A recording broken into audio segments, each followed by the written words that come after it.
சரி மிஸ், இப்ப உங்க பிரச்சனை என்னன்னு எனக்கு தெளிவா சொல்லுங்க பாப்போம். இதானே பிரச்சனை. பொறுப்புள்ள சின்னவேங்கிற வகையில நான் தெரிஞ்சுக்கணும், டிஎஃப்சிசி ஜூனியர் சிறுவர் சேமிப்பு கணக்க தேர்ந்தெடுக்கிறதால எனக்கு என்ன நன்மைகள் கிடைக்குதுன்னு. அட அதுவா மிஸ், கேள்விக்கு பதில் இதுதான். மிஸ்ஸுக்கு கை நிறைய பரிசு கிடைக்கும். நிறைய பரிசா?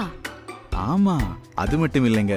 5ஆம் வகுப்பு புலமை பரீட்சையிலையும் சாதாரண தரத்துல சித்தி அடைஞ்சாலும், அதே மாதிரி 18வது பிறந்த தினத்திற்கு 1 லட்சம் ரூபாய் வரைக்கும் கவர்ச்சியான ஜூனியர் வெகுமதி திட்டம் ஒண்ணும் இருக்கு. வாவ், அவ்வளவு பரிசுகள் இருக்கா? கொஞ்சம் பொறுங்க. அது மட்டும் இல்ல, மிஸ்ஸுக்கு வேணும்னா பரிசோட பெருமதிய உங்க கணக்குல வரவா வச்சுக்கலாம். அது மட்டும் இல்ல, சின்னஞ்சிறுசுகளுக்கு விருப்பம் போல ஷாப்பிங் போறதுக்கு இலங்கை முழுவதும் 110க்கும் அதிகமான கடைகள் இருந்து வேண்டிய பொருட்களை வாங்கிக்கலாம்.